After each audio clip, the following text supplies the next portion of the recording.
Hey fellow wanderers, and welcome back to Curious Caveman. This is the channel for the ones who can't quite switch their brains off at night. The scrollers, the overthinkers, the people lying in the dark, running through tomorrow's to-do list for the fourth time. If that's you, welcome. You're in the right place. I make these slow, long, fact-heavy stories so you have somewhere gentle to put your attention instead.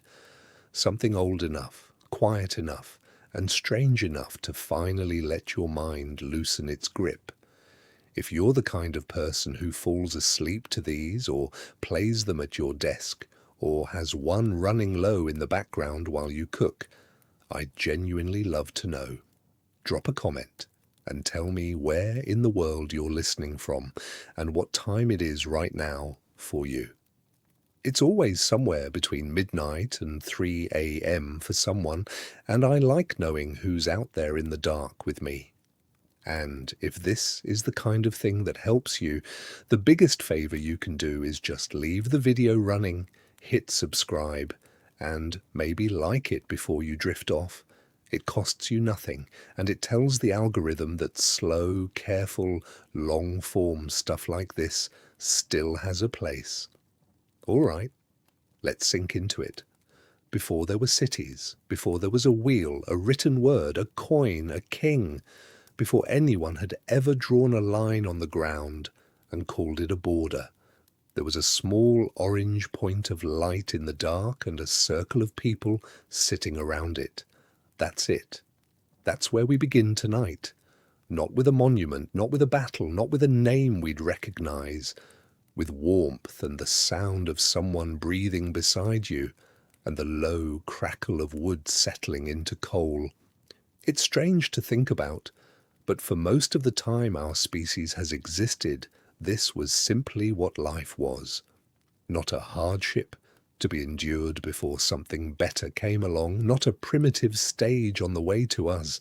It was the whole of it, a full, complete, complicated human life, lived entirely in the flicker of firelight, passed down for tens of thousands of years by people who never once wondered what a city might feel like because the concept didn't exist yet to be missed.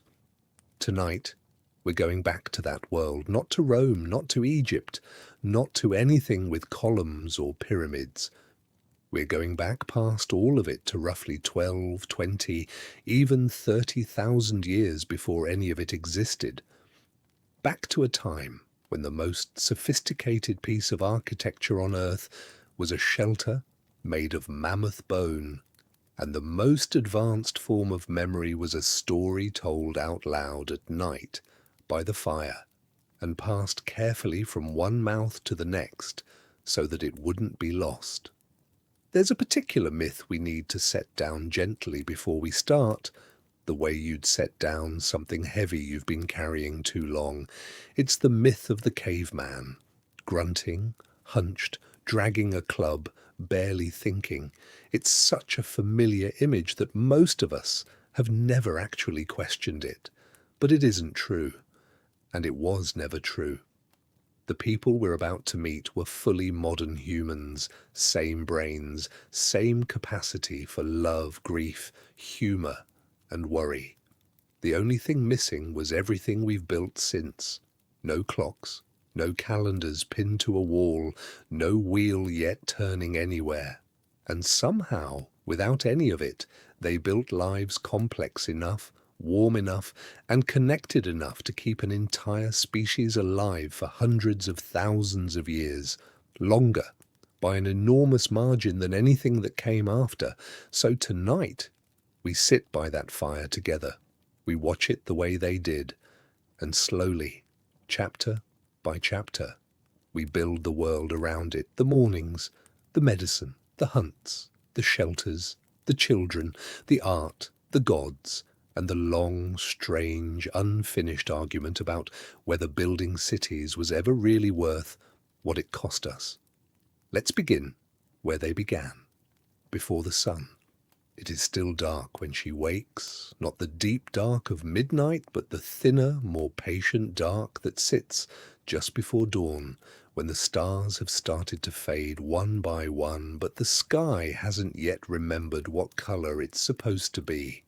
She doesn't need to check anything to know this. There's no clock face to glance at, no glowing numbers on a wall. Her body simply knows, the way it has known every morning of her life, because the rhythm was never taught to her. It was inherited, tuned over generations into something as automatic as breathing. The fire has gone quiet overnight, sunk down into a soft bed of orange. Coals under a fine grey blanket of ash. This is the first task of the day, and it is not a small one. It's not simply about warmth, though the mornings here are cold enough that warmth alone would justify it. The fire is memory. It's light. It's protection. It's the reason a group of humans can gather safely after dark instead of scattering into separate, vulnerable silence. Losing it, letting it go fully cold, is not an inconvenience. It's closer to losing language. So she kneels by it in the half-dark, breathes gently across the coals, feeds in the thinnest, driest tinder she gathered the evening before, and watches for the first small tongue of flame to lick upward and catch. This is a scene we can actually reconstruct with some confidence because people like her left behind more than bones. At a site called Ohalo II, on the shore of what is now the Sea of Galilee in modern Israel, archaeologists uncovered something remarkable. A settlement roughly 23,000 years old, preserved almost perfectly by the waters of the lake that eventually rose and sealed it beneath silt and sediment for millennia. What they found wasn't scattered debris. It was a home, 6 brush huts built from branches and grasses, arranged with what looks unmistakably like intention. Hearths, storage areas, the remains of fishing nets and sinkers, and grinding stones worn smooth from processing wild grains. This wasn't a group of wanderers stumbling through the landscape hoping to survive the night. This was a community that had figured out how to stay somewhere, at least for a while, and organize their space the way any of us organize our homes today, a place to sleep, a place to eat, a place to work. Further west, and further back in time in what is now the Czech Republic, another site tells a similar story from a colder world. Dolní Věstonice, close to 30,000 years old, sits in a landscape that would have been gripped by the edge of the last ice age. Here people built shelters from the bones of mammoths' enormous curved ribs and tusks, providing a structural frame that branches and hides could never have managed alone in that wind. And here, in the ash of ancient hearths, archaeologists found something that quietly rewrites what we assume about that world. Small fired clay figurines among the oldest ceramic objects ever discovered anywhere on Earth.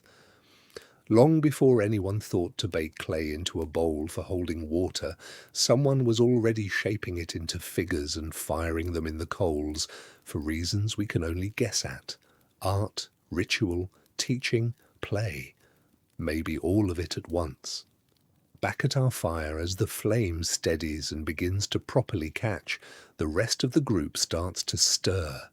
Not all at once, and not in any regimented order. There's no bell, no whistle, no supervisor calling the shift. Instead, there's a kind of loose, practiced choreography that has clearly been repeated so many times it no longer needs discussion. The older members of the group, along with several of the children, stay close to camp. They'll tend the fire, work on tools, mend cordage, keep watch. Others, usually in small groups of 2 or 3, will head out at first light, some toward the water's edge with woven traps and sharpened sticks, others inland toward the tree line, where roots and greens are known to grow this time of year. Nobody is idle and nobody is overworked either. This matters because it directly contradicts one of the more stubborn assumptions we carry about this era. The idea that life before agriculture was a desperate, non-stop scramble for survival, every waking hour spent on the edge of starvation. The evidence doesn't support that. Anthropological studies of surviving hunter-gatherer societies in the 20th century, groups like the Zhu Huangzi of the Kalahari, found something almost embarrassing by comparison to modern life. Adults in these communities often worked somewhere between 20 and 30 hours a week to meet their subsistence needs, not 60, not 80, 20 to 30. The rest of the time was spent resting, socializing, storytelling, and simply existing without urgency. There's no reason to assume the people at Ohalo II or Dolní Věstonice lived dramatically differently. The land, when you know it well enough, when you've inherited generations of accumulated knowledge about exactly where the fish run and exactly when the grain ripens, doesn't require constant, desperate labor to provide for you. It requires knowledge, and knowledge, unlike stone or wood, doesn't run out. It only grows heavier and richer the longer it's passed down. So as the light finally breaks properly over the water and the fire settles into a steady, dependable burn, this is what a morning actually looked like. Not chaos, not grunting desperation, a quiet, practiced rhythm, organized entirely around the needs of a small group of people who knew this land and each other intimately. No clocks, no cities, no wheel yet turning anywhere in the world, just fire, light, and the accumulated memory of everyone who had woken up in exactly this place before them.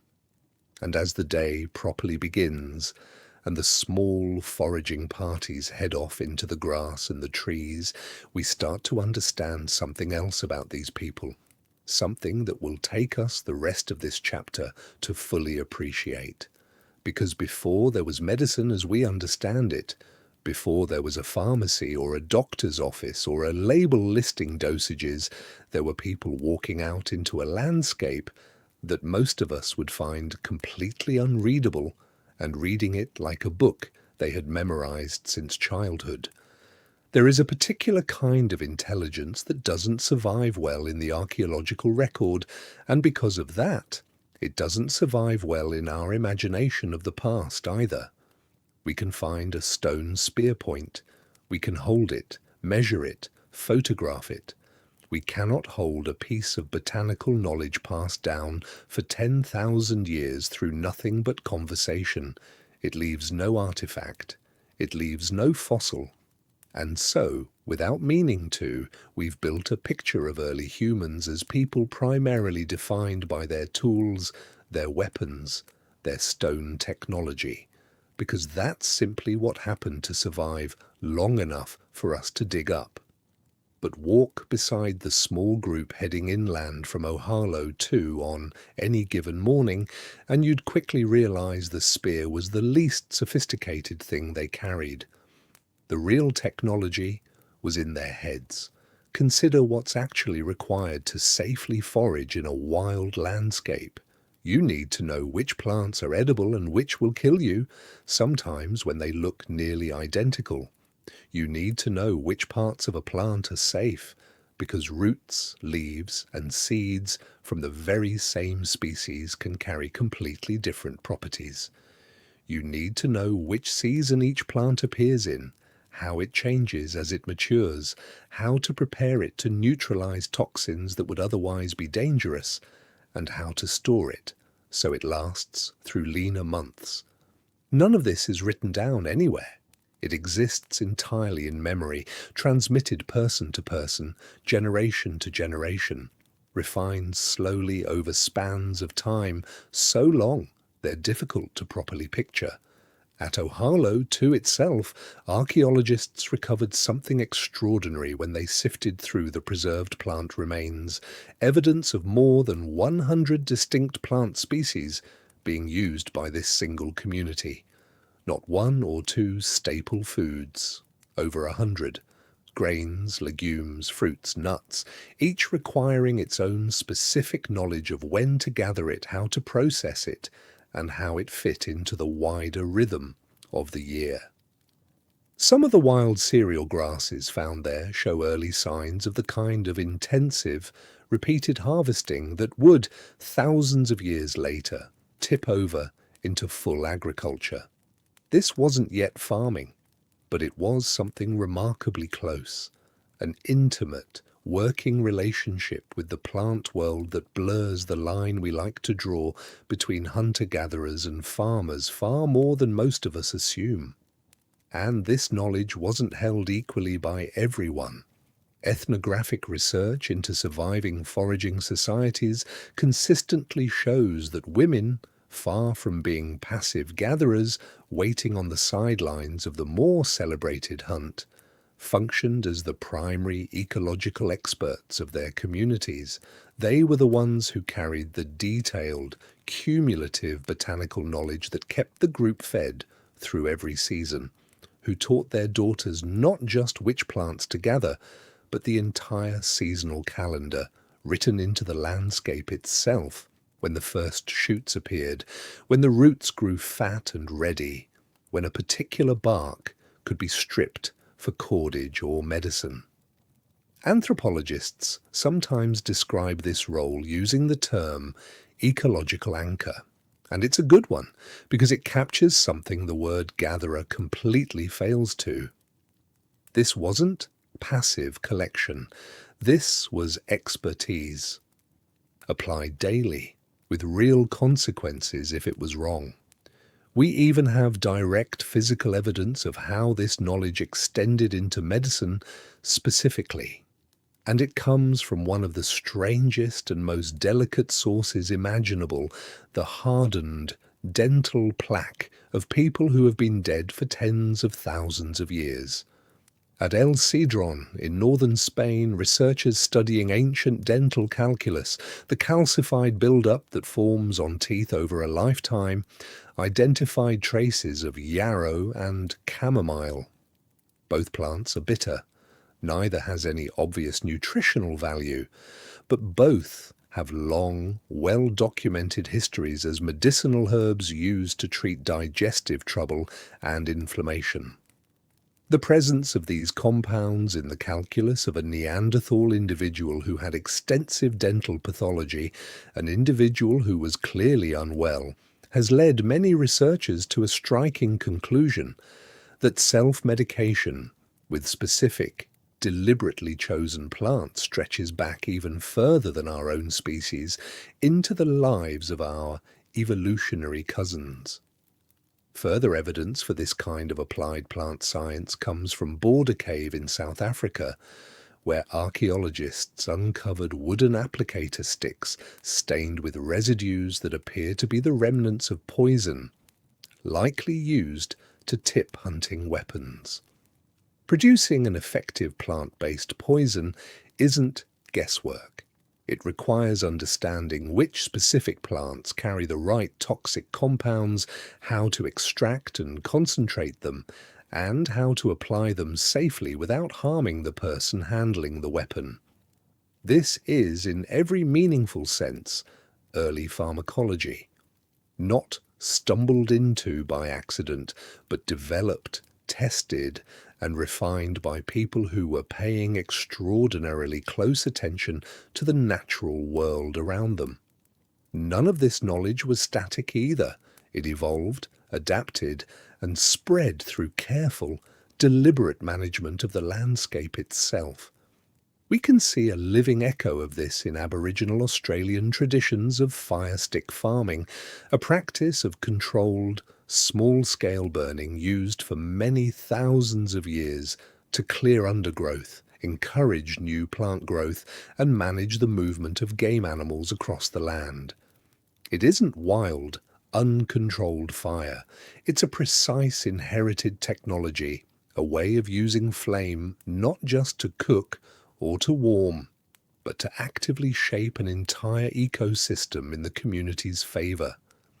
It's entirely reasonable to imagine similar, quieter forms of this same landscape management happening around Ohalo too, and countless other sites just like it, long before anyone thought to plant a single seed in a furrowed row. So, as the foraging parties returned to camp that afternoon, baskets and hands full of roots, greens, and grain, what they're really carrying is a library. An unwritten one held entirely in memory, refined over more human generations than any of us can comfortably picture, and passed on, patiently, by firelight, to whoever was young enough to still be learning. And learning in this world wasn't confined to plants alone, because while some of the group had spent the morning reading the land for what it could quietly offer, others had gone out to take something from it far more directly. And that, too, was never the chaotic, desperate scramble we tend to imagine.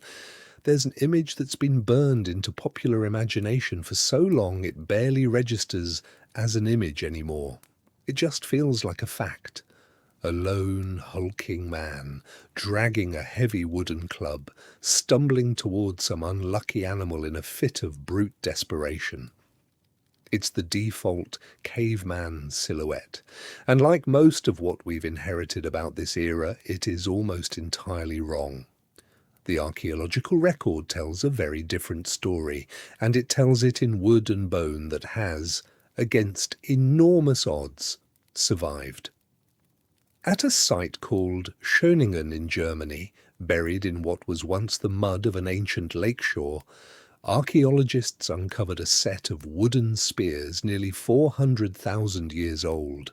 Wooden, not stone, which is precisely why finding them at all is so remarkable, because wood simply doesn't survive that kind of span of time under normal conditions. These spears had been perfectly preserved in oxygen-poor, waterlogged sediment, and what they revealed was a shock to the assumptions of an entire field. These weren't crude, roughly broken branches. They were carefully engineered, balanced like a modern javelin, with the widest and heaviest point deliberately placed toward the front third of the shaft to maximize both flight distance and killing force. Whoever made them understood aerodynamics in practice, even without a single word for the concept.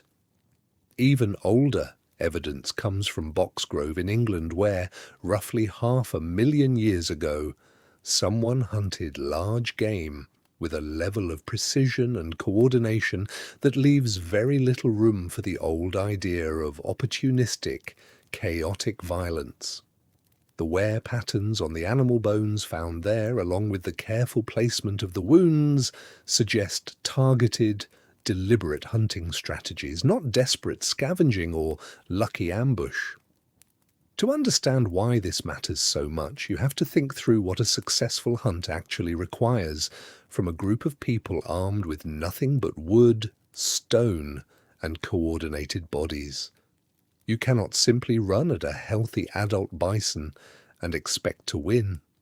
These are animals that can weigh well over 1/2 ton, capable of trampling or goring a human without much effort at all. Taking one down safely, reliably, again and again, across an entire lifetime, requires strategy. It requires understanding the specific behavior of the herd, knowing where the weak points are, where the terrain can be used to funnel and exhaust the animals, and it requires several people moving together with a shared, silent understanding of the plan. This is cooperation in its most literal, life or death form. And cooperation of that depth requires something else entirely: teaching. A young hunter didn't simply wake up one day already knowing how to read the wind, judge the distance for a thrown spear, or recognize the subtle signs that a herd was about to bolt. These were skills passed down deliberately, patiently, likely over years, from someone experienced to someone still learning, in exactly the same quiet, repeated way that plant knowledge passed from the older women of the group to the younger ones back at camp. Over time, this knowledge didn't stay still. It compounded, and it produced new technology. The simple thrown spear eventually gave way to the atlatl, a deceptively simple wooden device that acts as an extension of the human arm, dramatically increasing both the speed and range of a thrown dart. It's a piece of applied physics, refined entirely through trial, observation, and inherited knowledge, long before anyone had a word for physics at all. Later still, in different corners of the world and at different points in time, the bow and arrow would emerge, an even more precise, more efficient extension of that same accumulating expertise, allowing a single hunter to strike safely and accurately from a distance no thrown weapon could match. And here, again, the old myth about desperate, exhausting survival quietly falls apart under its own weight. If hunting truly demanded every waking hour just to avoid starvation, there would have been no time, no spare mental or physical energy for this kind of slow, careful, technological refinement. Innovation requires slack. It requires people who aren't simply reacting to immediate hunger, but who have the security and the leisure to sit with a piece of wood by the fire, turning it over, testing its balance, trying something slightly different from what their parents did, and passing that small improvement on. That kind of innovation is the signature of a society with real time on its hands, which lines up precisely with what those studies of modern hunter-gatherer societies working only 20 to 30 hours a week would suggest. There is, however, a cost buried in all of this that's easy to romanticize past, and it's worth sitting with honestly for a moment. The skeletal remains of foraging peoples, when compared directly against the remains of early farmers who would come many thousands of years later, tell a genuinely striking story about physical toll. Foragers, moving constantly, hunting varied prey, gathering from a wide range of sources, tend to show remarkably even, well-balanced bone density, and comparatively few of the repetitive stress injuries we associate with grinding, specialized manual labor.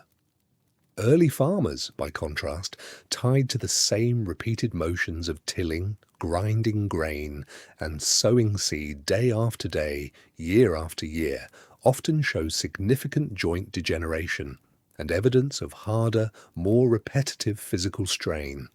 It's a detail we'll return to much later in this story because it quietly complicates the very tidy narrative that human history is simply one long, uninterrupted march of progress. Anity. Least this one very physical, very bodily sense. The hunters may well have had it better.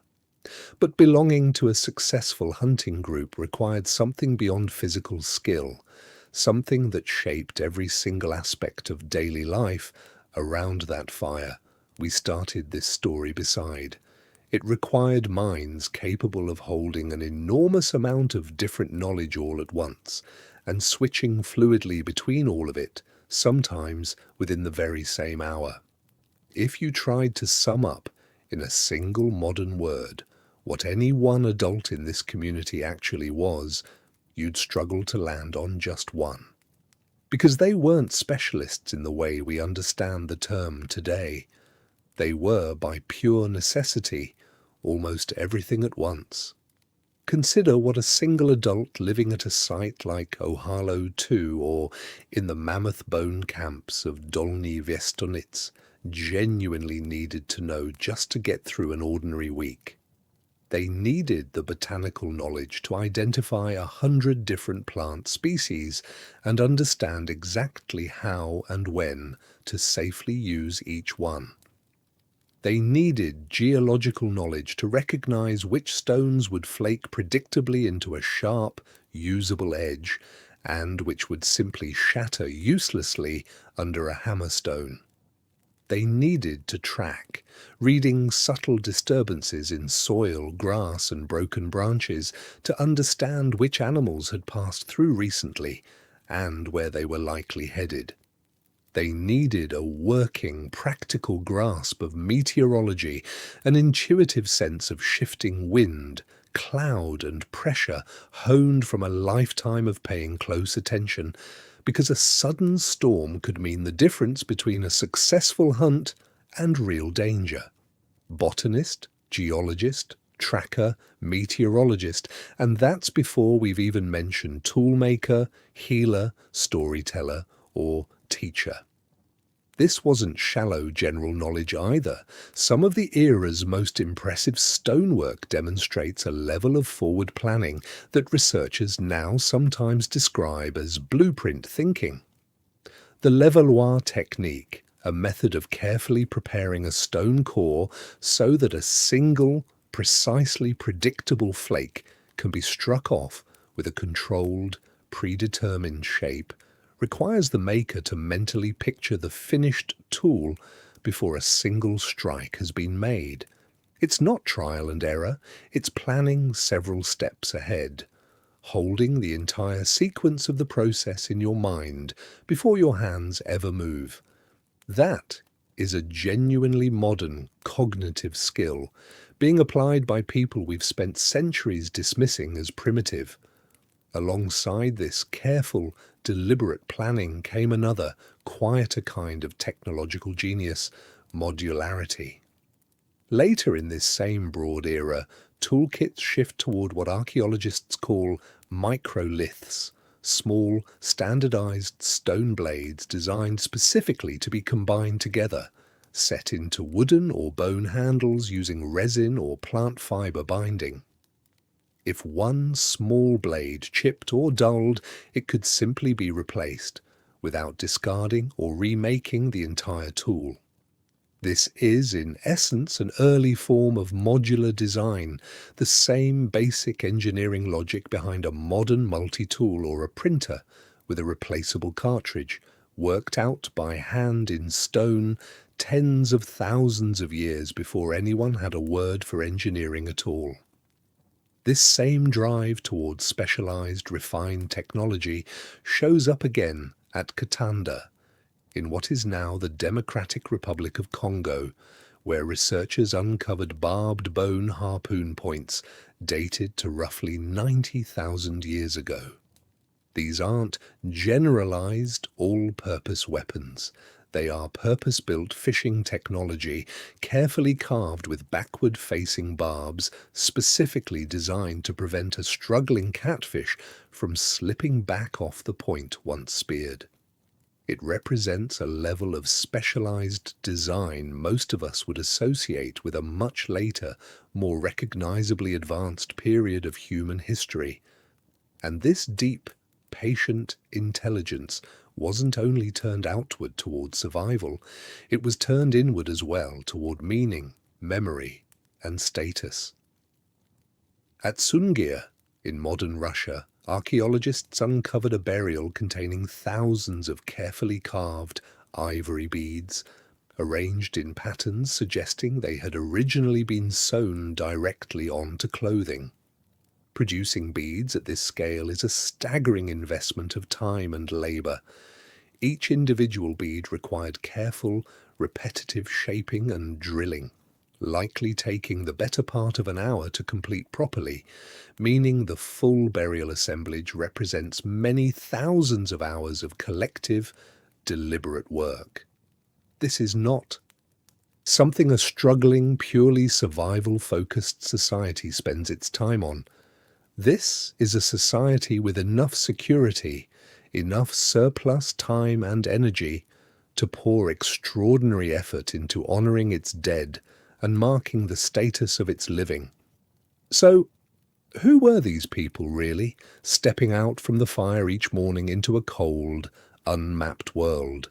Not brutish, not simple, generalists of an almost unimaginable depth, carrying in their heads the accumulated botanical, geological, meteorological, and technical knowledge of countless generations before them, applying it fluidly across every single hour of their day, and still finding the time and the surplus care to shape ivory into beads for the people they loved and had lost. But all of this knowledge, all of this skill, still had to live somewhere at the end of each day. It had to have a home, and it's here that another deeply persistent myth about this era needs to be gently, carefully taken apart. The myth of the cave. The word cave carries an enormous amount of weight in our imagination, far more than it ever deserved. Say caveman, and everyone instantly pictures the same thing. A family huddled together in a dim stone hollow, firelight flickering against rock walls, rain hammering down just beyond the entrance.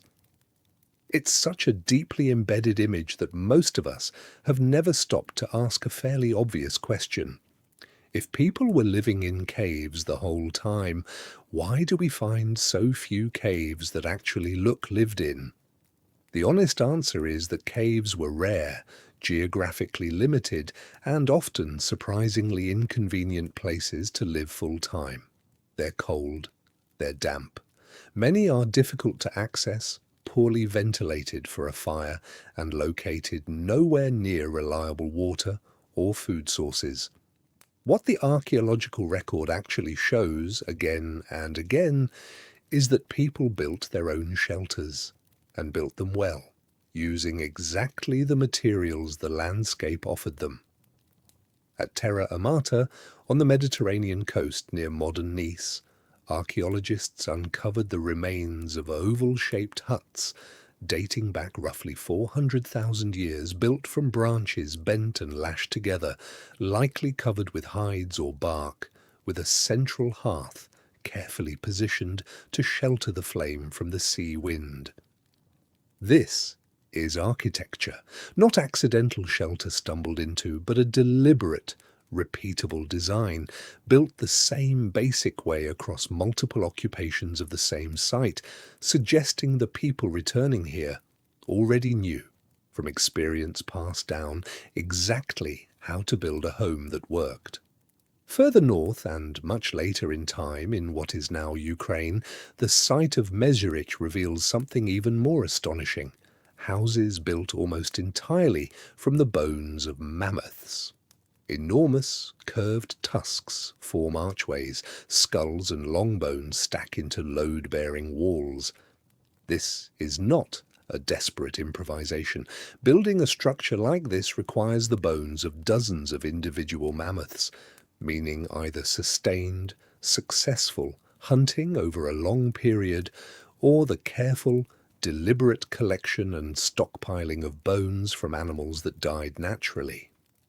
Either way, it represents planning on a scale we rarely give this era credit for, a community that looked at the largest available resource in their landscape and engineered it into a home sturdy enough to survive an Ice Age winter.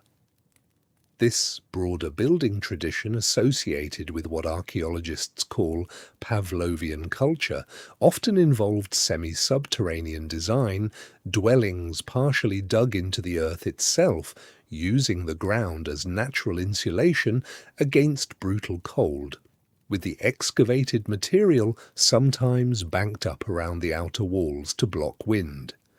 It's the same basic engineering logic that would, tens of thousands of years later, appear again in sod houses and earth-sheltered homes across entirely different cultures and continents, arrived at independently, because the physics of staying warm in a cold climate doesn't change no matter who's solving the problem. What all of this suggests is that shelter for these communities wasn't a fixed possession the way a house is for most of us today. It was closer to a pattern, a well-tested set of instructions carried in memory and passed down that could be rebuilt again and again wherever the group happened to be.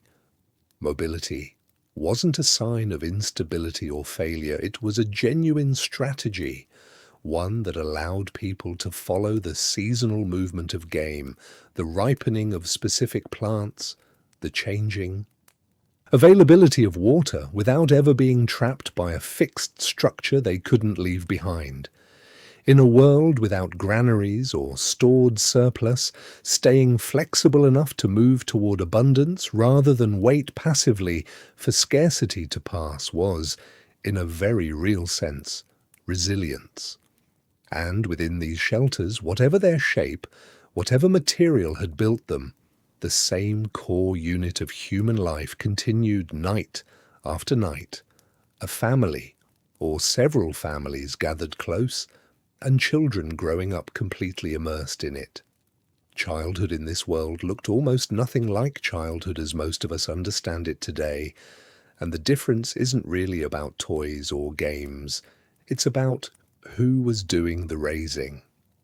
There's a term anthropologists use for this that's worth sitting with: alloparenting, the practice of child rearing being shared across an entire community, rather than confined narrowly to two biological parents. In many documented hunter-gatherer societies, including the Hadza of Tanzania and the San peoples of southern Africa, both studied extensively by anthropologists over the past century, children are cared for by a wide, overlapping network of adults, grandparents, aunts, uncles, older siblings, close friends of the family, all of whom hold some real responsibility for a child's safety, education, and well-being. A mother heading out to forage doesn't necessarily take her youngest child with her every single time. She can leave them with real confidence in the care of the group, because the group as a whole has a shared, deeply felt stake in that child's survival. This isn't simply a nicer, gentler way of doing things. It's likely a direct evolutionary adaptation to just how demanding raising human children actually is. Human infants are famously helpless for an unusually long stretch of time, compared to almost any other species, and human childhood itself stretches out over many years before true independence. A single set of parents attempting to manage all of that alone, while also hunting, foraging, building, and defending the group, would be under a genuinely brutal, unsustainable strain. Spread that same responsibility across an entire interconnected community, and suddenly the math works out far more comfortably for everyone involved, parents and children alike.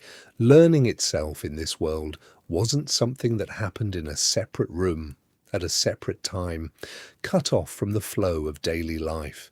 There was no schoolhouse, no dedicated hour set aside for lessons. Children learned by watching, by being physically present, by quietly imitating the adults working right beside them. Archaeologists studying stone tools from various sites have identified a genuinely touching category of artifact: smaller, clumsier, less symmetrical flaked pieces that show all the hallmarks of an inexperienced hand still learning the craft. These are, in effect, a child's early homework, preserved by pure accident in stone for tens of thousands of years, evidence of a young person sitting beside a parent or an older relative, trying, failing, adjusting, and trying again. There was also, notably, no sharp separation between the world of children and the world of adults. No concept of age segregation the way modern schooling enforces it. Children moved freely alongside adults of every age, and the oldest members of the community held a particular kind of importance that's easy for us to underestimate today. They functioned as living libraries. In a culture with no writing, an elder who had personally lived through 60 or 70 years of accumulated seasons, droughts, migrations, plant knowledge and stories represented an almost irreplaceable store of survival knowledge. Losing an elder before that knowledge had been properly passed down wasn't just an emotional loss. It was, in a very real, practical sense, a loss the entire group would feel for years afterward. And this deep, mutual investment across generations shows up in the archaeological record in ways that are genuinely moving to sit with. At Shanidar Cave in Iraq, archaeologists uncovered the remains of a Neanderthal individual, an older man who had clearly lived for many years with a severely withered arm and significant injuries that would have made him largely unable to hunt, forage, or fully care for himself, and yet he had survived into what was, for his time, genuine old age. The only reasonable explanation is that others in his community fed him, protected him, and cared for him, likely for years, without any expectation of labour in return. Care, in other words, extended not just downward, from adult to child, but upward and outward as well, to anyone in the community who needed it. We see this same depth of care reflected once again at Sungir, the same site with those thousands of painstakingly carved ivory beads. Among the burials there are the graves of 2 children, laid head to head, their bodies covered almost entirely in beadwork that would have taken thousands of hours of collective labour to produce. Whatever these 2 children meant to their community, the effort poured into honouring them in death tells us something quiet but unmistakable.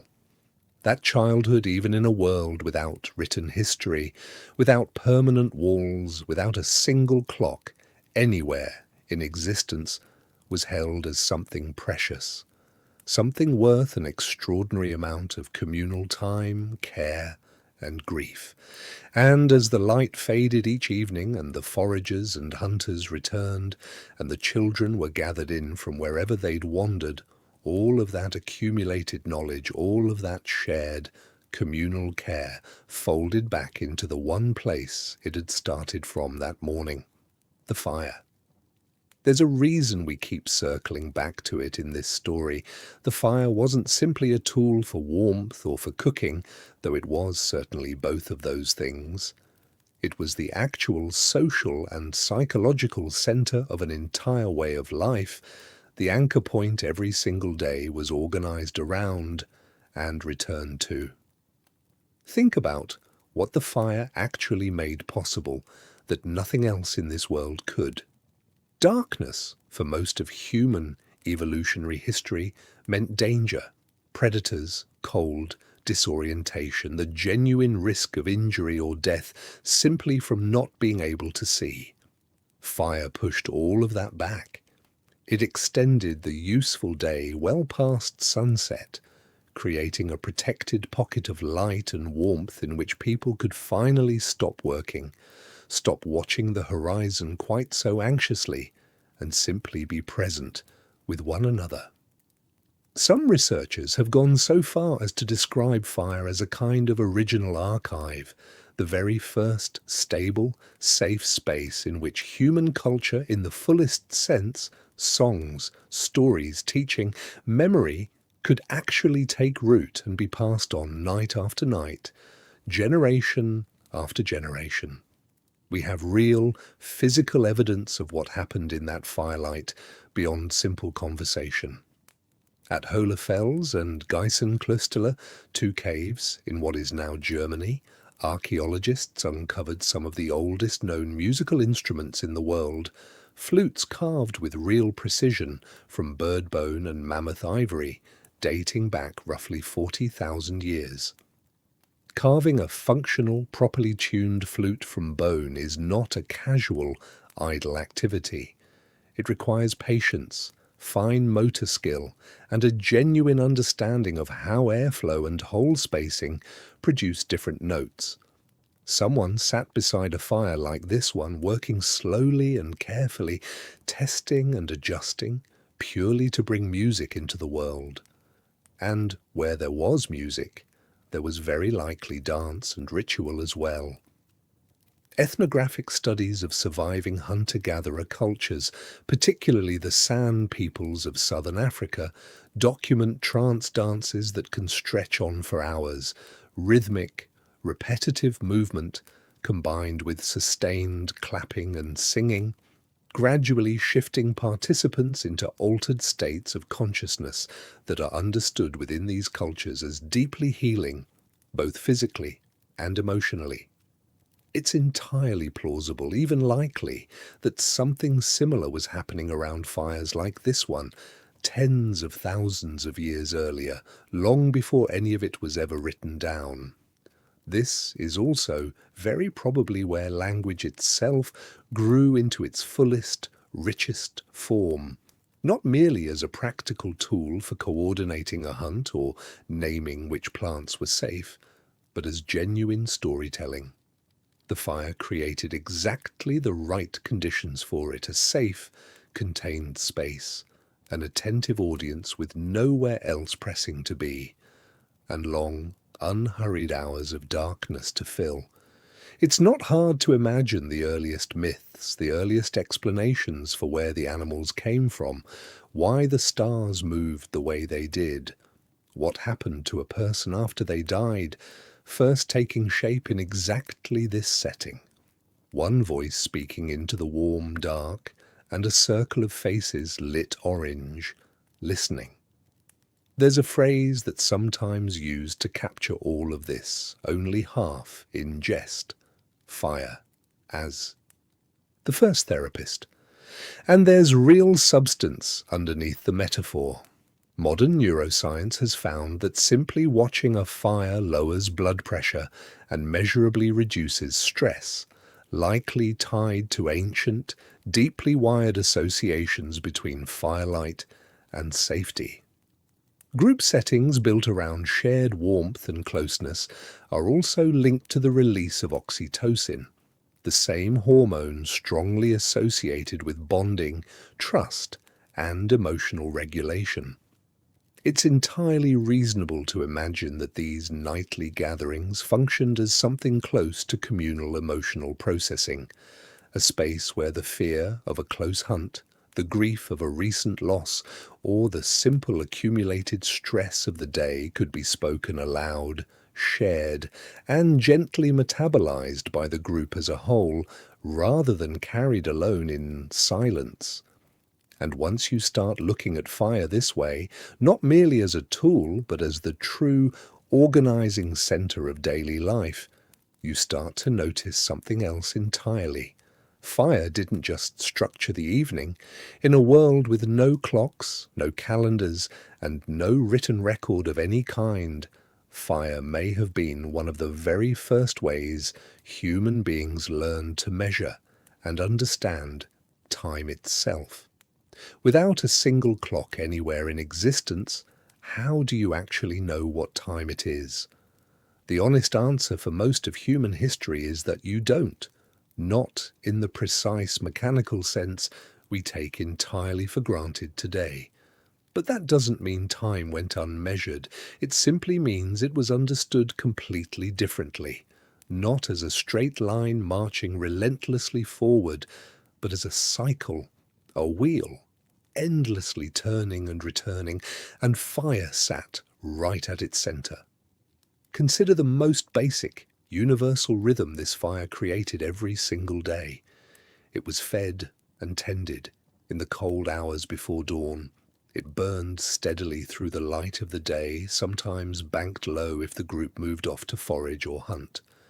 It grew again each evening as people returned and gathered close, and then it settled slowly back down into embers overnight, ready to be coaxed back to life again the following morning.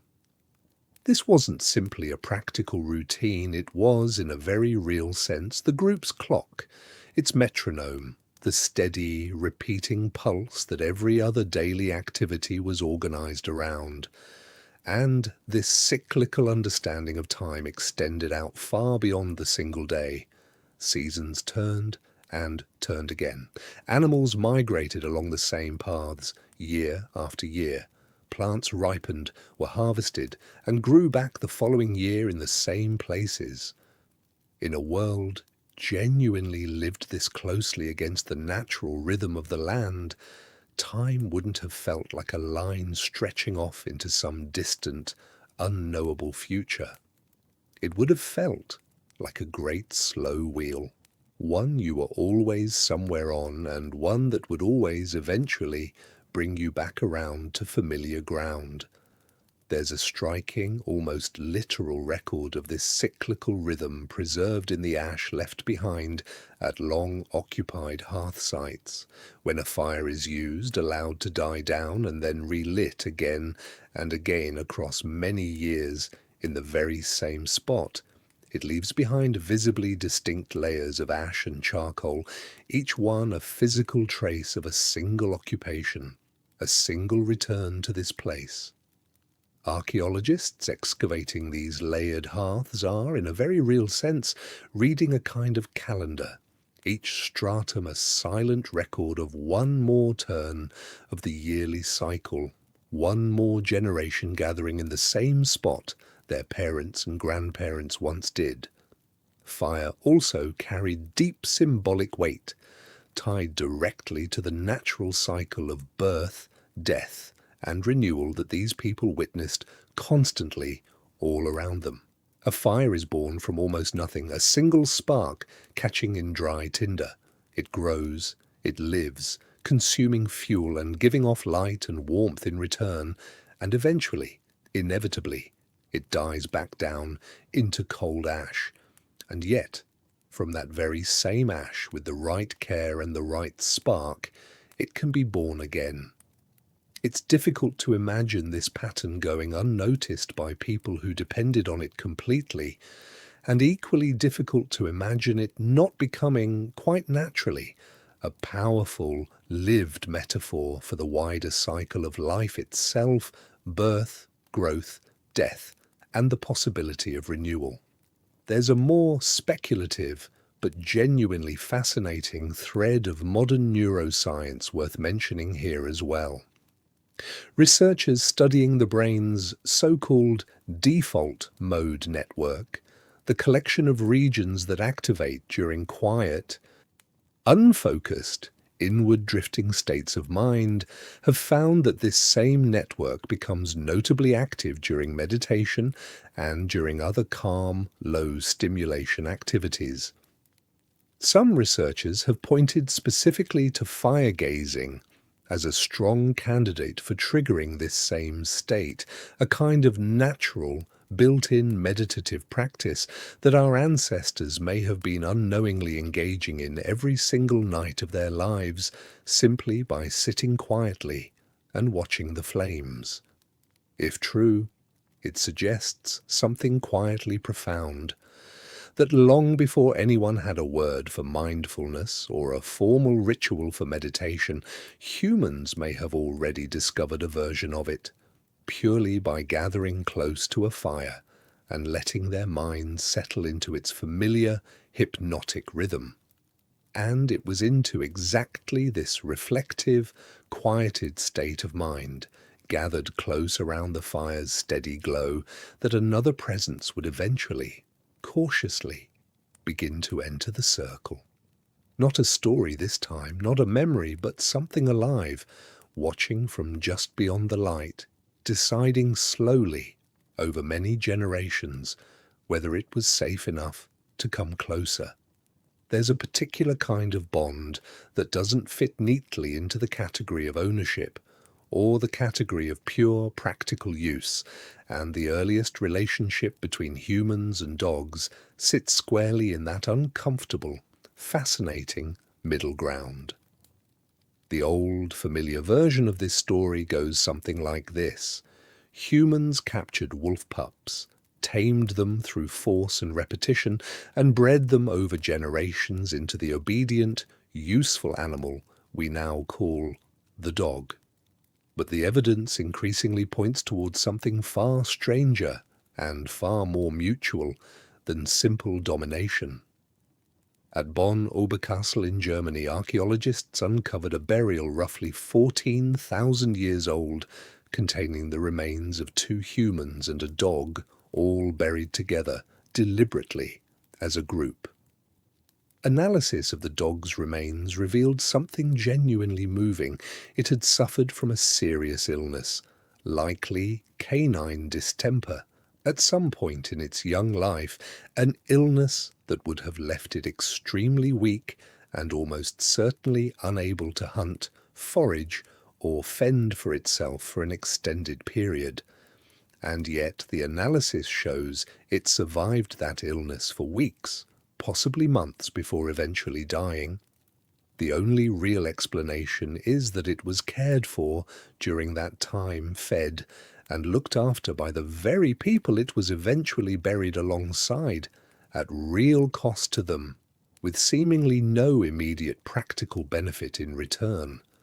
This detail matters enormously because it pushes hard against the idea that dogs were purely, coldly useful to early humans, valued only for hunting assistance or camp protection. Caring for a sick, non-productive animal for weeks or months purely, it seems, out of some form of attachment, looks a great deal less like simple utility and a great deal more like the kind of bond we'd immediately recognize today.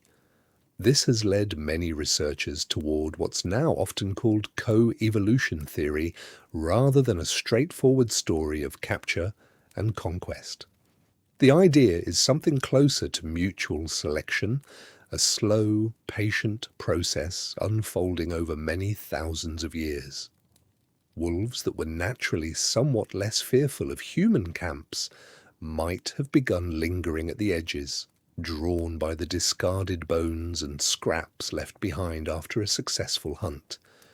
Humans, in turn, may have gradually tolerated and eventually welcomed these bolder, calmer individuals, perhaps noticing they served as an early warning system against approaching predators or other, more hostile groups of people. Over many, many generations, this slow, repeated interaction would have gradually selected for wolves that were naturally friendlier, calmer, and more attuned to human behavior and body language, essentially breeding themselves into partnership with us as much as we bred them. And once that bond was firmly established, it opened up entirely new possibilities for how humans could hunt and live. A dog's sense of smell and hearing vastly exceeds our own. A dog can track a wounded animal across ground a human could never accurately read alone, and can alert an entire camp to danger long before human senses would ever pick up on it. This wasn't property in any simple sense. It was partnership, a genuine working alliance between 2 different species, each bringing something the other simply didn't have. There's also a real cognitive and emotional dimension to this bond that's easy to underestimate. Modern research into human-dog interaction has found that mutual eye contact between the 2 species triggers a release of oxytocin in both the human and the dog, the very same bonding hormone associated with the connection between a parent and an infant.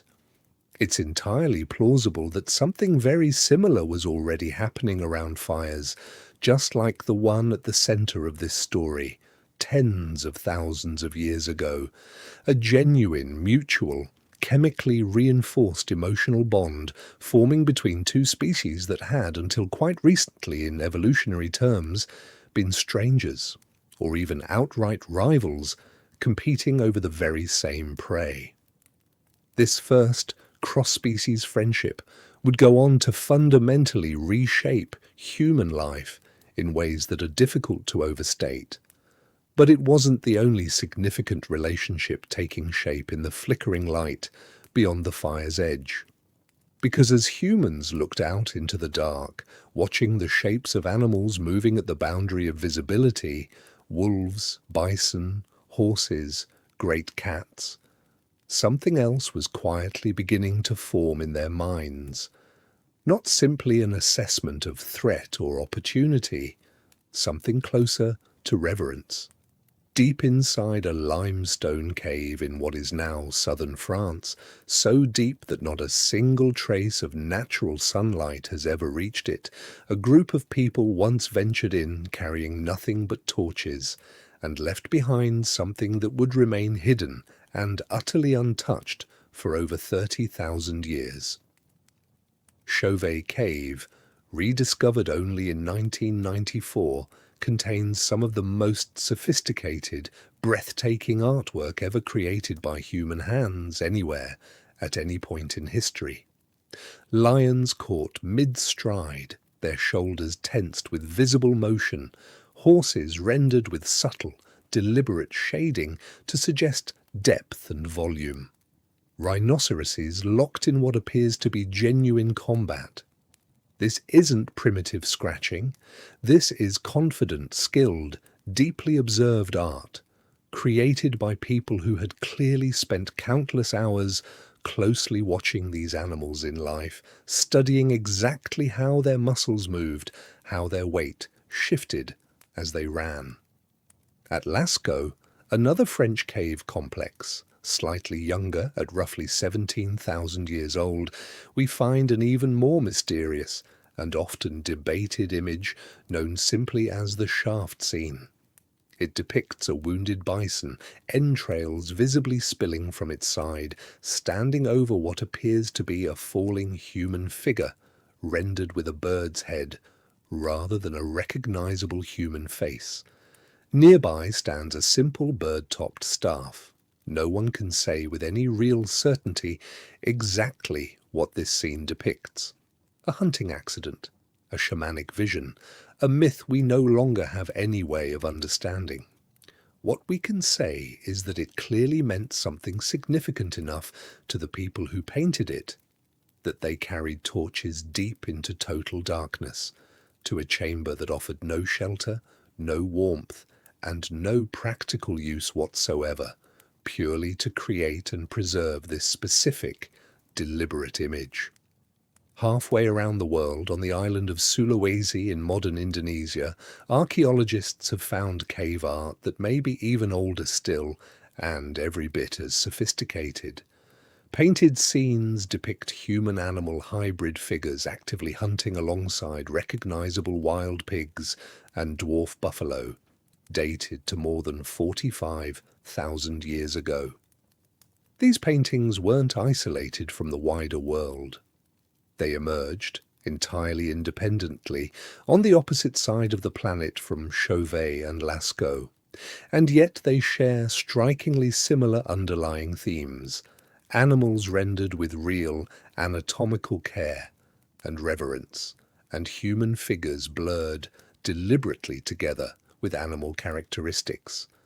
That specific detail, the recurring blending of human and animal forms across cultures that could not possibly have had any contact with one another, is one of the strongest pieces of evidence we have for a genuinely widespread, deeply held worldview: animism, the belief that animals, plants, and even the landscape itself possess a form of spirit, consciousness, or agency every bit as real as our own.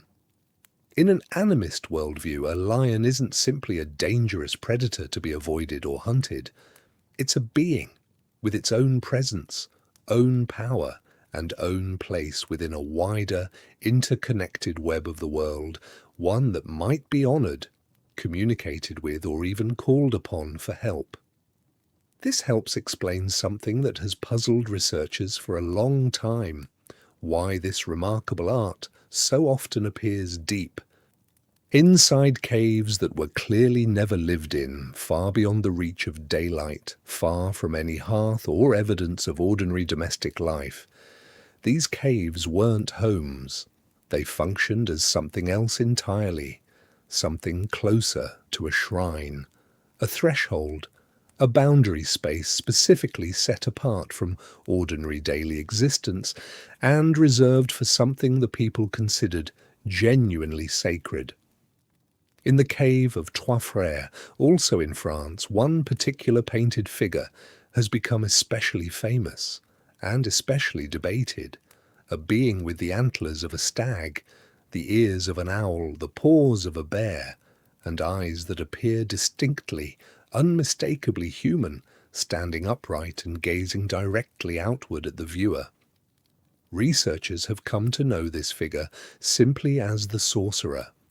Whether it depicts a specific individual dressed in ritual costume, a shaman deep in an altered trance state, or a purely spiritual being drawn from myth, is something we may genuinely never know for certain. But its presence, deep in a cave that clearly took real courage and real effort simply to reach, tells us something we can be confident about. That these people had already built an intricate, richly imagined spiritual world, one populated by fur and claws and antlers and eyes that could look directly back at you from the deep, ancient dark. And it's here, standing before that painted gaze thousands of years old, that our story quietly shifts once more. Because this same reverence for animals, this same growing sense of the sacred, was about to be poured into something entirely new. Something built not from paint on stone, but from stone itself, rising up out of the earth in a place that would, in time, force us to question almost everything we thought we understood about why humans ever started building at all.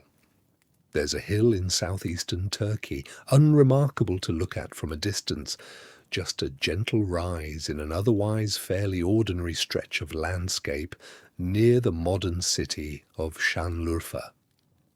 For centuries, local farmers walked right over it, occasionally turning up broken stone fragments with their ploughs and thinking little of it. Nobody suspected that buried beneath that quiet hill was something that would eventually force archaeologists to rewrite the opening chapters of the human story. Göbekli Tepe was first properly excavated in the 1990s, and what emerged from beneath that hillside was almost impossible to reconcile with everything researchers thought they knew. Massive, T-shaped limestone pillars, some standing over 5 meters tall and weighing many tons, arranged in careful, circular enclosures.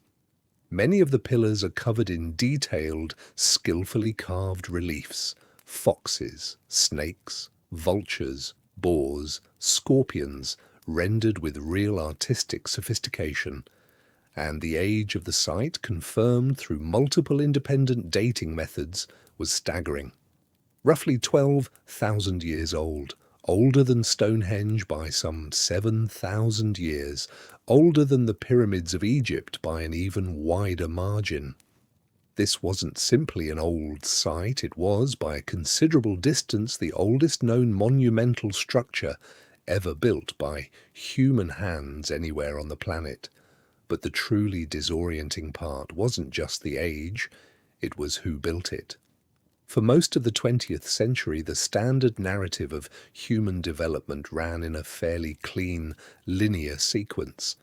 Humans settled down. Settling down allowed for organized agriculture. Agriculture produced reliable surplus. Surplus allowed for specialized labor, priests, builders, artisans, who no longer needed to spend their own time growing food. And only then, once that entire foundation was in place, did large-scale religious architecture become possible. Farming, in other words, was supposed to come first. Temples were supposed to come after, a luxury only a settled, food-secure society could afford to build. Göbekli Tepe breaks that sequence completely. The people who quarried, carved, transported and raised these enormous pillars were not farmers. The archaeological evidence surrounding the site shows no domesticated crops, no domesticated livestock, nothing resembling permanent agricultural settlement anywhere in the surrounding area at the time of its construction.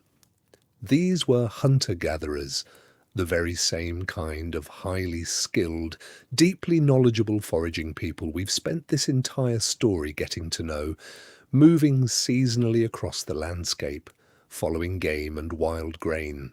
and yet somehow organizing themselves well enough and investing enough collective effort to raise multi-ton stone pillars using nothing but wood, rope, and raw coordinated human labor.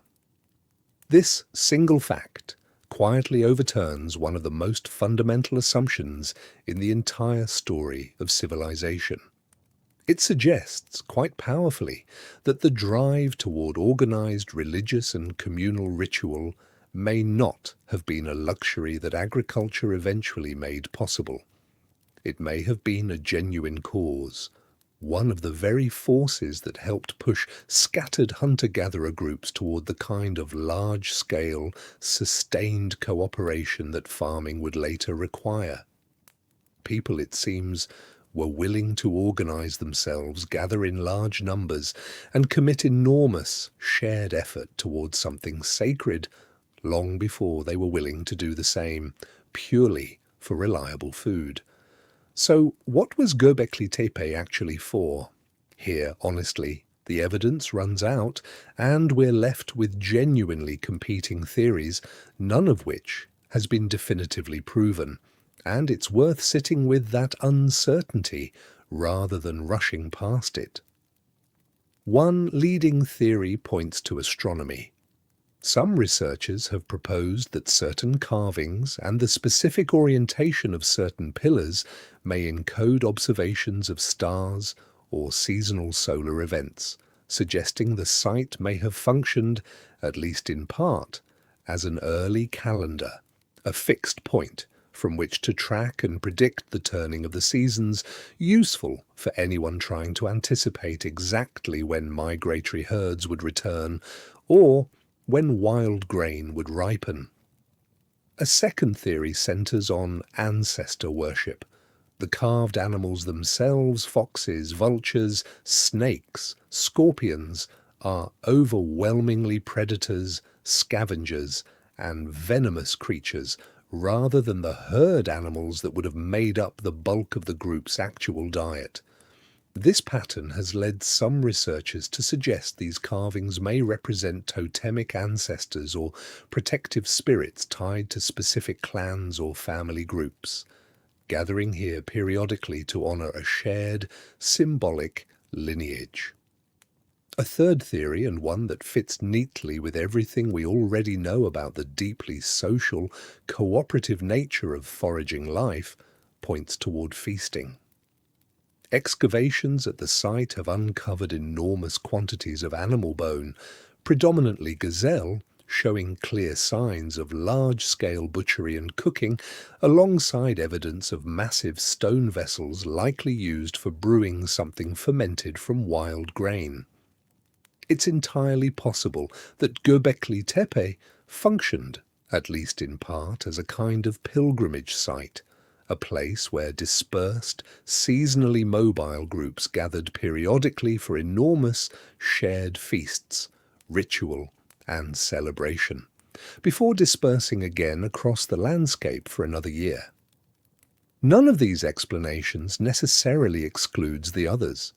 It's entirely plausible that Göbekli Tepe served all of these functions simultaneously: calendar, shrine, feasting ground, gathering point, layered together the way most genuinely significant places in any culture tend to accumulate meaning over time, rather than serving one single, tidy purpose.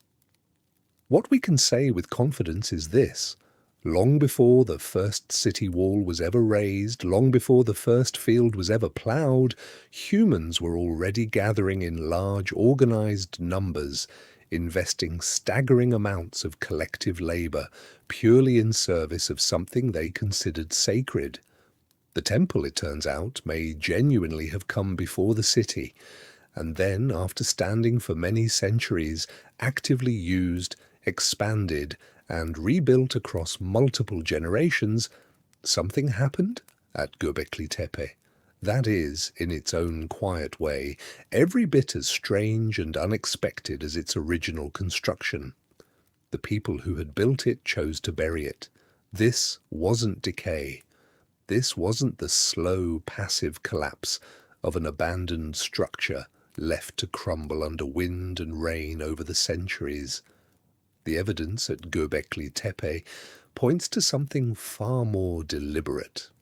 At some point, over what appears to have been a sustained, organized effort, the massive stone enclosures were carefully filled in with soil, rubble and debris layer by layer until the towering pillars, some standing many meters tall, were completely covered over, buried beneath an artificial hill that would remain undisturbed for roughly 10,000 years until modern archaeologists finally began digging it back out.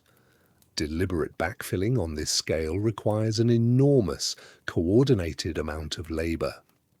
Arguably nearly as much effort as the original construction itself.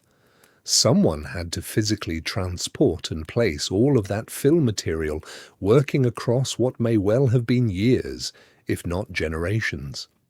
This wasn't neglect.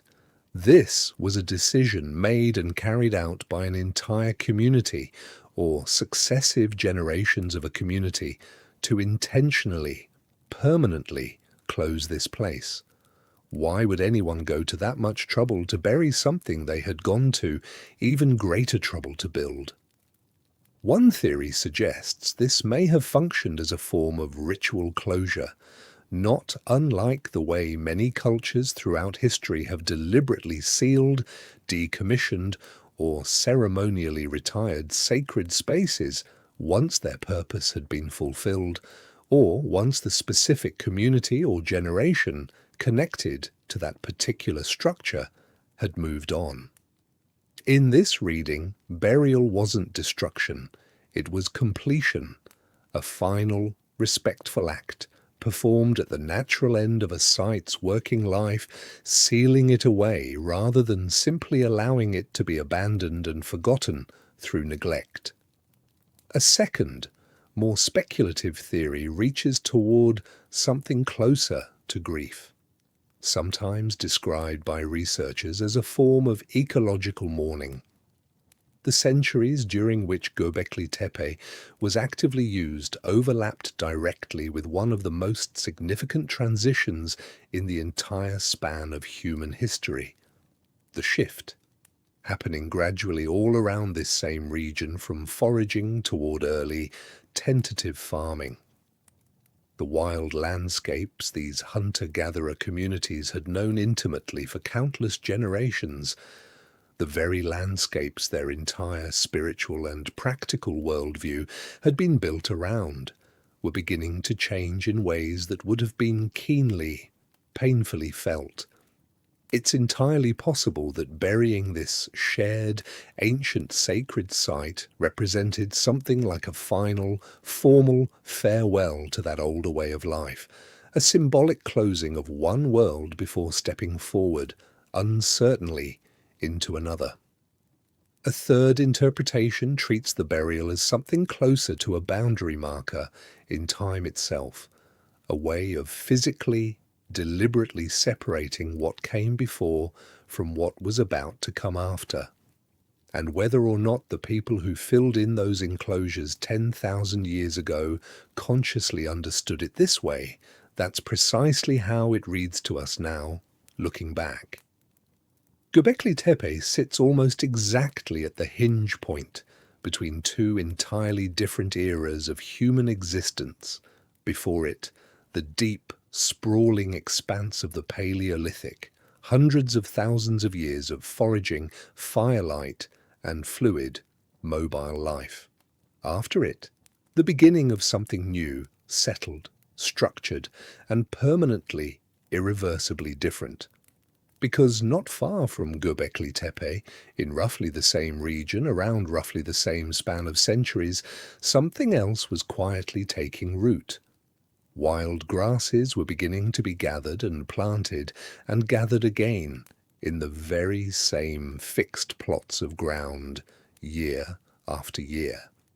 And that small, unassuming shift, easy to miss at the time, would eventually reshape nearly every single aspect of human life that came after it in ways that weren't nearly as straightforwardly positive as we tend to assume. For most of us, raised on a fairly simple, tidy version of history, the invention of agriculture gets filed away as an unambiguous triumph, the great leap forward that finally lifted humanity out of a precarious, hand-to-mouth existence and into the beginnings of real civilization. But the archaeological and skeletal evidence tells a considerably more complicated and in many ways more sobering story. Consider what actually happened physically to the human body during this transition. We touched on this earlier, but it's worth returning to now with the full weight it deserves. Skeletal remains from early farming communities, when compared directly against the remains of the foraging peoples who came before them, consistently show a marked decline in overall health. Average height decreased. Evidence of malnutrition and vitamin deficiency, visible in the teeth and bones themselves, increased significantly. Signs of repetitive stress injury, particularly in the spine, knees, and hands, became far more common. The direct physical toll of the same narrow set of repetitive motions, tilling, grinding grain, carrying water, performed daily for an entire lifetime, in a way that the far more varied physical demands of foraging simply never required. The diet itself narrowed dramatically. Where a forager might draw on dozens, even over 100 distinct plant and animal species across a single year, as we saw at Ohalo 2, an early farmer's survival became increasingly dependent on a small handful of staple crops, wheat, barley, and later rice or maize, depending on the region. This narrowing brought a genuinely dangerous new vulnerability into human life. A single failed harvest, caused by drought, pests, or disease, could no longer simply be absorbed by falling back on the dozens of other available food sources a forager might turn to. It could mean famine for an entire community, all at once. And then there was the simple physical reality of density. Settling permanently in one place, surrounded by stored grain, meant settling permanently near your own accumulated waste and near densely packed populations of your own domesticated animals. At Çatalhöyük, a remarkably well-preserved early farming settlement in what is now central Turkey, archaeologists have found houses built literally wall to wall, entered not through doors, but through holes cut in the roof, accessed by ladder, an arrangement that speaks to genuinely crowded, tightly packed communal living. This kind of density, combined with close constant proximity to livestock, created ideal conditions for the spread of infectious disease in a way that small, mobile, widely dispersed foraging bands had simply never had to contend with. At Jericho, one of the very earliest and most extensively studied farming settlements, archaeologists uncovered something else revealing: a massive stone wall and tower dating back roughly 10,000 years, among the oldest defensive fortifications ever built. Building something like this requires a level of organized, sustained communal labor that speaks clearly to a settled, permanent community with real resources worth protecting, and, just as tellingly, with real reasons to fear that someone else might come and try to take them. This points toward perhaps the most significant and most quietly tragic shift of the entire agricultural transition, the slow erosion of the deep egalitarianism that had defined foraging life for the overwhelming majority of human history. In a mobile foraging society, accumulating a large personal surplus is genuinely difficult and often actively counterproductive. You can only carry so much when you move regularly, and food that isn't shared with the group today is often food that spoils before it can ever be used.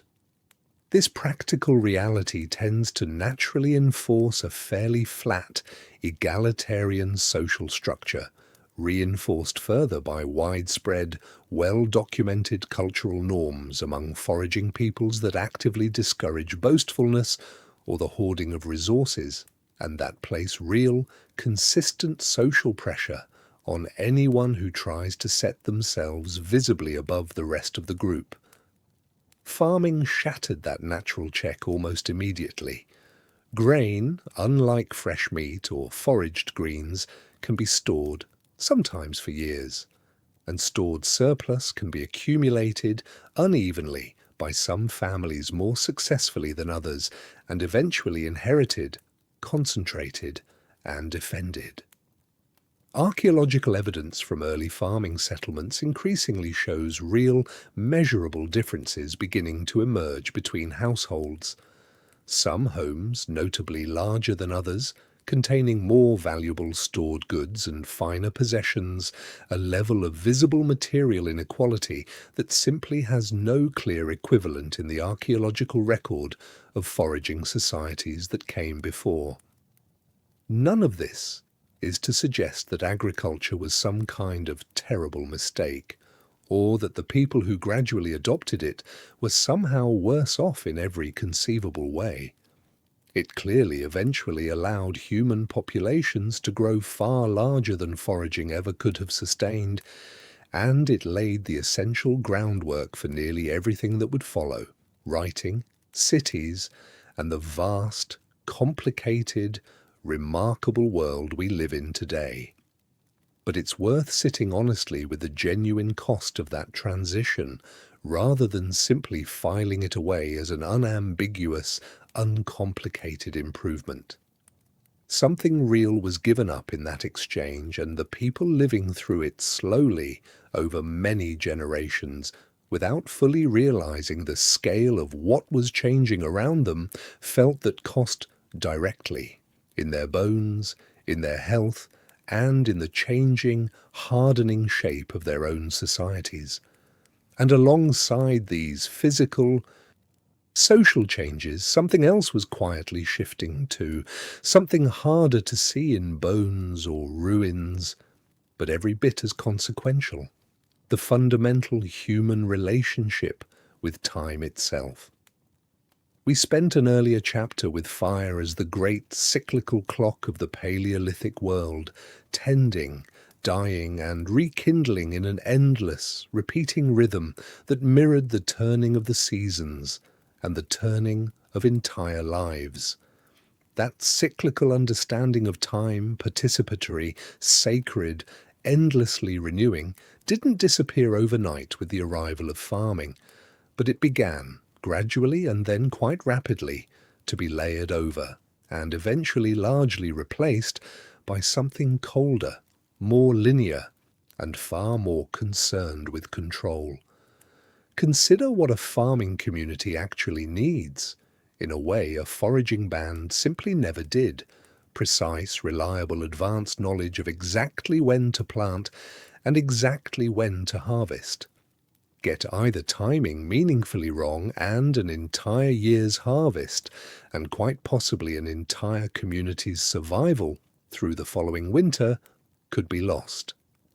This practical, high-stakes need drove the development of increasingly sophisticated solar and lunar calendars across numerous early farming cultures, tools built not merely to observe and celebrate the turning of the seasons in the way Göbekli Tepe's builders may once have done, but to actively predict, measure, and ultimately control the timing of human activity around them.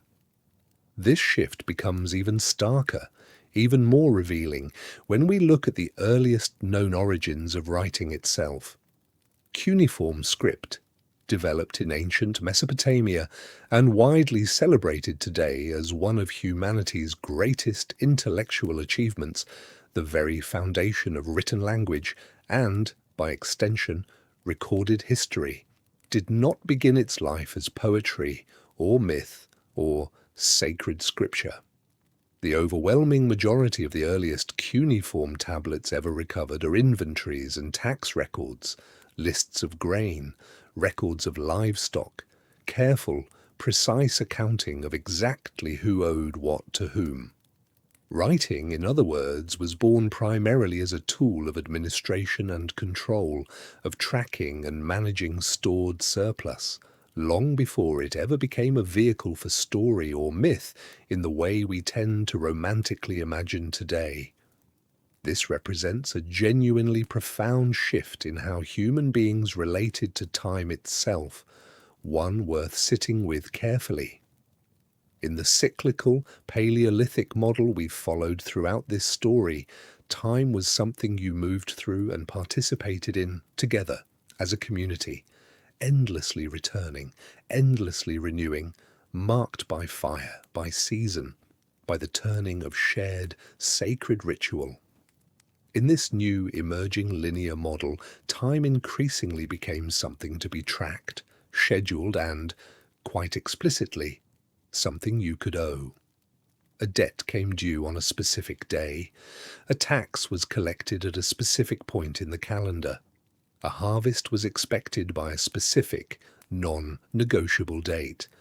Time itself was slowly transforming from a shared, sacred rhythm the entire community moved through together into a fixed, external structure the community was increasingly required to move through in careful, precise alignment with. It's genuinely difficult to overstate just how significant this shift really was, precisely because it's so easy for us, living entirely inside its end result today, to fail to notice it at all. We live our own lives almost completely inside linear, scheduled, administrative time, appointments, deadlines, fiscal years, alarm clocks, without ever really stopping to consider that this specific way of relating to time isn't some fixed, universal fact of human existence.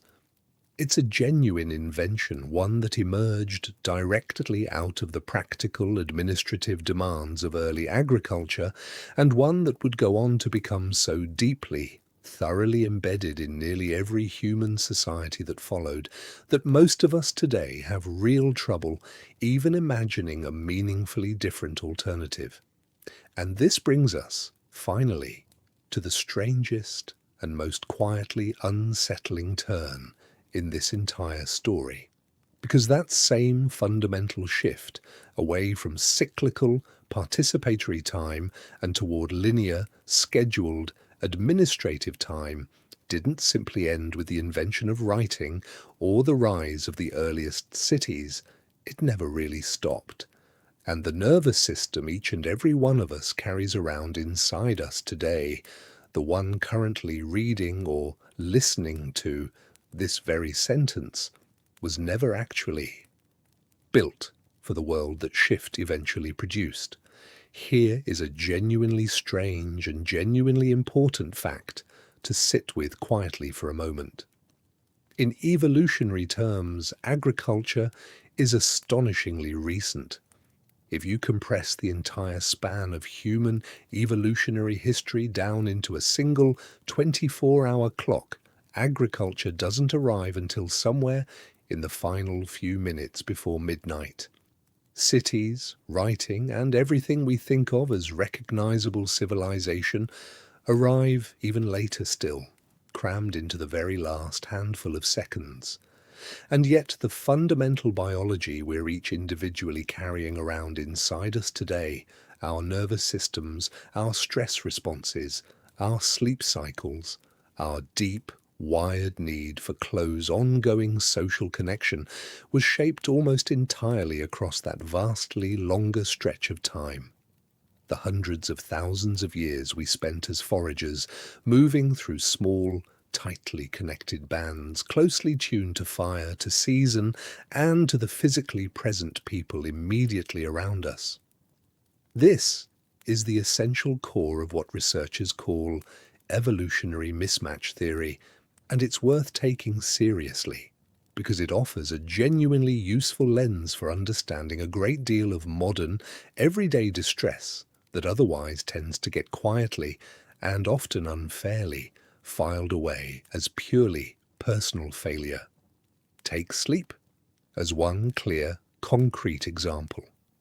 For the overwhelming majority of human evolutionary history, sleep was governed almost entirely by natural light. The sun set. Firelight offered a warm, dim, flickering alternative for a few hours, and then true darkness settled in.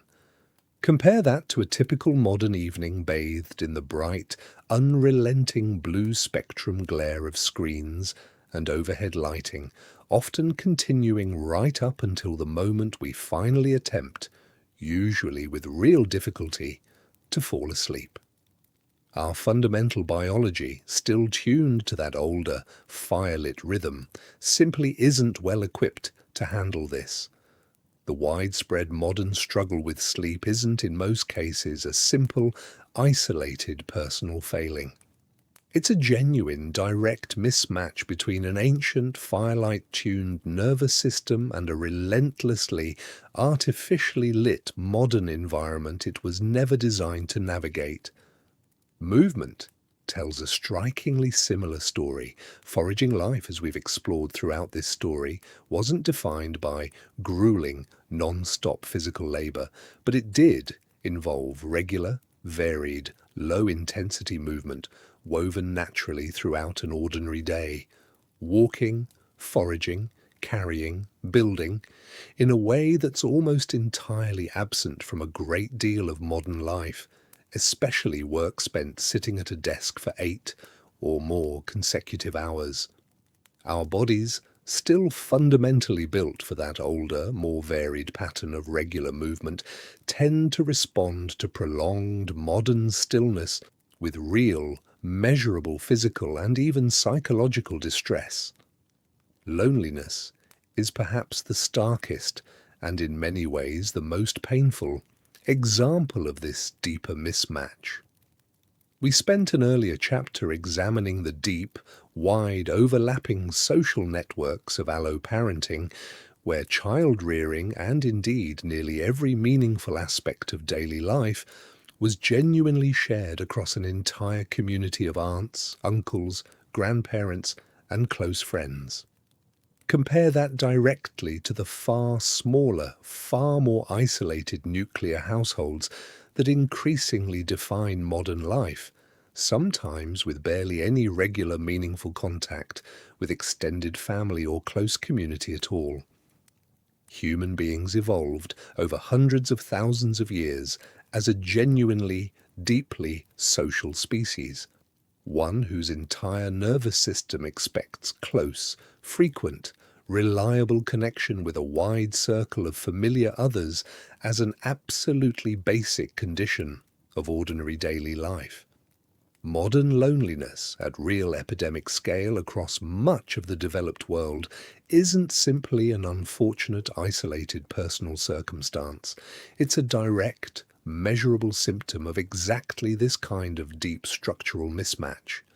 Even our dopamine systems, the neurochemical pathways underlying motivation, craving, and reward, evolved in a world defined by real, immediate, and often genuinely effortful reward, successfully tracking and taking down prey after real skill and real physical effort, finally locating a hidden, long-searched-for source of ripe fruit. Compare that directly to a modern smartphone notification engineered specifically and deliberately to trigger that same ancient reward pathway, instantly, reliably, and with essentially zero real effort required. It's little wonder that so many of us find these devices, quite literally, difficult to put down. We're not weak-willed. We're simply carrying an ancient, precisely tuned reward system directly into an environment specifically engineered to exploit it. None of this is meant to suggest that modern life is somehow uniformly worse than life around a Paleolithic fire, or that we should all attempt some kind of literal, wholesale return to foraging. That's neither realistic nor, frankly, honest about the genuine hardships that older world carried alongside its real, meaningful benefits. But there is something genuinely valuable, even quietly comforting, in properly understanding this mismatch for exactly what it is. So much of what gets labelled today as simple anxiety, or burnout, or personal failing may, at least in significant part, be something considerably less personal and considerably less blameworthy than that. It may simply be an ancient, deeply evolved nervous system, built with real care and real precision across hundreds of thousands of years for an entirely different world, doing its honest best to make sense of and cope with one it was never actually designed for. And so, as we come now to the end of this long, slow walk back through deep time, back through fire and shelter, and hunting and myth, and the great halting shift into farming and cities and scheduled administrative time, there's one image worth carrying back with us into our own present moment, into our own ordinary evenings. Because somewhere, tonight, in a quiet backyard or beside a lake, or on some distant wind-swept campsite, someone is sitting in front of a small, contained fire, watching the flames rise and settle, feeling something in their chest ease and soften that they probably couldn't fully explain if you asked them directly. It's tempting to call that feeling nostalgia, but it's really something older, and something considerably deeper than that. It's closer to homesickness, for a rhythm our bodies still quietly remember, even now, even after all these tens of thousands of years, even after cities and clocks and calendars and everything else we've built in between.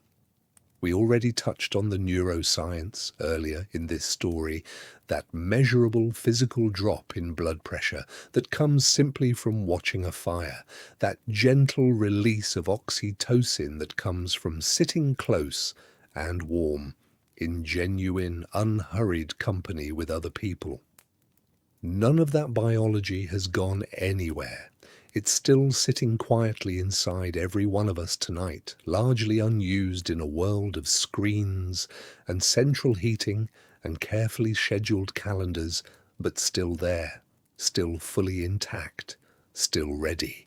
The instant it's given half a real chance to respond to exactly the same simple, ancient stimulus it always has. So maybe that's the quiet invitation buried at the very center of this entire long story. Not to abandon the modern world or to reject everything that's been built since that first fire was carefully tended in the cold, dark hours before dawn, but simply, every now and then, to slow all the way down, to sit with people you genuinely trust, without a screen glowing anywhere nearby, to let a conversation unfold slowly, without any real hurry to reach its end, to tell an actual story out loud the old way, one voice speaking gently into the warm, patient, dark, and a small circle of faces lit orange, quietly listening. The fire is still there, waiting patiently, the way it always has. It's simply asking, quietly, gently, if we're willing to sit back down beside it again.